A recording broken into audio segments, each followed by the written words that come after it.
ಸಹಾಯಧನ ಕೊಡ್ತೀವಿ ಸರ್. ಹ್ಮ್ ಆಮೇಲೆ ಮೀನ್ ಮರಿ ಖರೀದಿ ಸಹಾಯಧನ ಅಂತೂ ಸಿಗುತ್ತೆ ಸರ್ ರಾಜ್ಯ ವಲಯದಲ್ಲಿ. ಓಕೆ.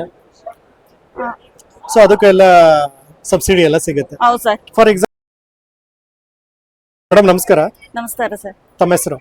ಪದ್ಮಪ್ರಿಯಾ ಸರ್. ಮೇಡಮ್, ಈಗ ನಾನು ನೋಡ್ತಾ ಇದ್ದೆ ಮೀನುಗಾರಿಕಾ ಇಲಾಖೆ ಡಿಪಾರ್ಟ್ಮೆಂಟ್ ಇಂದ ಒಂದು ಕಿಯೋಸ್ಕ್ ಮಾಡಿದ್ರು. ಹಾಂ ಸರ್. ಸೊ ಇದರಲ್ಲಿ ಮೀನುಗಾರಿಕೆ ಮಾಡ್ತಕ್ಕಂಥ ರೈತರಿಗೆ ಹಾಂ ಸರ್. ಏನೆಲ್ಲ ಸ್ಕೀಮ್ಸ್ಗಳಿದೆ ಅದ್ರ ಬಗ್ಗೆ ಸ್ವಲ್ಪ ಹೇಳ್ತೀರಾ?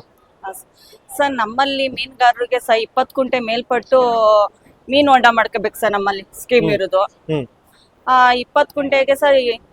SC STಗಾದ್ರೆ 60% ಸಿಗುತ್ತೆ ಸರ್. ಜನರಲ್ಗೆ 40% ಸಿಗುತ್ತೆ ಸರ್. ಹ್ಮ್ ಆಮೇಲೆ ರಾಜ್ಯ ವಲಯ ಸ್ಕೀಮ್ ಅಂತ ಐತೆ ಸರ್. ಆ ರಾಜ್ಯ ವಲಯ ಸ್ಕೀಮ್ ಅಲ್ಲಿ ಸರ್ ಬಲೆ, ಬೋಟು ಎಲ್ಲ ಮೀನುಗಾರಿಕೆ ಕೊಡ್ತೀವಿ. ಹ್ಮ್ ಮತ್ತು ಜಿಲ್ಲಾ ವಲಯ ಅಂತ ಐತೆ ಸರ್. ಅದ್ರಲ್ಲಿ ಬಲೆ, ಬೋಟು, ಆಮೇಲೆ ಮೀನುಗಾರಿಕೆ ದ್ವಿಚಕ್ರ ವಾಹನ ಅಂತ ಅದಕ್ಕೂ ಸಹಾಯಧನ ಕೊಡ್ತೀವಿ ಸರ್. ಹ್ಮ್ ಆಮೇಲೆ ಮೀನ್ ಮರಿ ಖರೀದಿ ಸಹಾಯಧನ ಅಂತೂ ಸಿಗುತ್ತೆ ಸರ್ ರಾಜ್ಯ ವಲಯದಲ್ಲಿ. ಓಕೆ. ಸೊ ಅದಕ್ಕೆಲ್ಲ ಸಬ್ಸಿಡಿ ಎಲ್ಲ ಸಿಗುತ್ತೆ. ಹೌದು ಸರ್. ಫಾರ್ ಎಕ್ಸಾಂಪಲ್ ಈಗ ಮೀನು ಮರಿ ಖರೀದಿ ಮಾಡ್ಬೇಕು ಅಂತಂದ್ರೆ ಎಷ್ಟು ಸಬ್ಸಿಡಿ ಸಿಗುತ್ತೆ ಮೇಡಮ್? ಮೀನ್ ಮರಿ ಖರೀದಿ ಸರ್ ಅದು ಇದಿರುತ್ತೆ ಸರ್. ಏನಿರುತ್ತೆ ಸರ್ ಇದು ಸಂಘ ಸಂಸ್ಥೆಗಳಿಗೆ 20,000 ರೂಪಾಯಿ ಸಹಾಯಧನ ಸಿಗುತ್ತೆ ಸರ್. ನಮ್ಮ ಮೀನ್ ಮರಿ ಖರೀದಿ ಸಹಾಯಧನ ಅಂತ ಹೇಳಿ. ಓಕೆ. ಇಂಡಿವಿಜುವಲ್ ಆಗಿ ಫಾರ್ ಎಕ್ಸಾಂಪಲ್ ಈಗ ನಾನು ಮೀನು ಕೃಷಿ ಮಾಡ್ಬೇಕು ಅಂತ ಅನ್ಕೊಂಡಿದ್ದೀನಿ. ಹಾ ಸರ್. ನನ್ನ ಹತ್ರ ಒಂದು 20 ಗುಂಟೆ ಜಮೀನಿದೆ.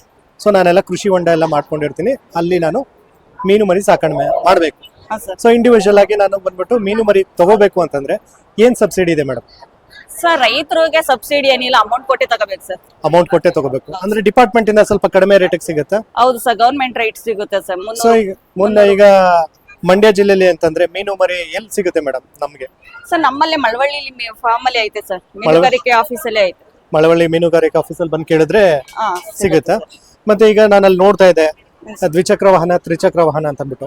ಫಾರ್ ಎಕ್ಸಾಂಪಲ್ ಈಗ ಮೀನು ಮಾರಾಟ ಮಾಡಕ್ಕೆ ಸರ್ ಮೀನುಗಾರರು ಇರ್ತಾರಲ್ಲ ಸರ್, ಅವ್ರಿಗೆ ಸಹಾಯಧನ ಅಂತ ಹೇಳಿ ಕೊಡುದು ಸರ್. ಕೊಡೋದು. ಮತ್ತೆ ಅದ್ ಬಿಟ್ರೆ ಮತ್ಸ್ಯಾಶ್ರಯ ಯೋಜನೆ. ಮತ್ಸ್ಯಾಶ್ರಯ ಯೋಜನೆ ಅಂದ್ರೆ ಸರ್ ಅದು MLA ಸೆಲೆಕ್ಷನ್ ಇರುತ್ತೆ. ಮನೆಗಳು ಸಬ್ಸಿಡಿ ಸಿಗುತ್ತೆ ಸರ್, ಸಹಾಯಧನ. ಸೊ ಅದು ಸಹಾಯ ಅಂದ್ರೆ ಸಬ್ಸಿಡಿ ಬಂದ್ಬಿಟ್ಟು ಯಾರು ಮೀನುಗಾರಿಕೆ ಮಾಡ್ತಕ್ಕಂತ ರೈತರಿಗೆ ಮನೆ ಕಟ್ಕೊಳ್ಳಿಕ್ಕೆ ಸಬ್ಸಿಡಿ ಸಿಗುತ್ತೆ. ಹೌದು ಸರ್. ಸೊ ಇಷ್ಟೆಲ್ಲ ಇನ್ಫಾರ್ಮೇಶನ್ ಬೇಕು ಅಂತಂದ್ರೆ ನಾವು ಯಾರನ್ನ ಕಾಂಟ್ಯಾಕ್ಟ್ ಮಾಡ್ಬೇಕು ಸರ್? ನಮ್ಮ ಆಫೀಸ್ ಮಳವಳ್ಳಿ ಮೀನುಗಾರಿಕೆ ಇಲಾಖೆಗೆ ಬನ್ನಿ ಸರ್. ಮಳವಳ್ಳಿ ಮೀನುಗಾರಿಕೆ ಇಲಾಖೆ. ಮೇಡಮ್ ಡಿಪಾರ್ಟ್ಮೆಂಟ್ ನಂಬರ್ ಹೇಳ್ತೀರಾ? ಒಂದ್ ನಿಮಿಷ. Madam 77 386 okay 21 okay 939.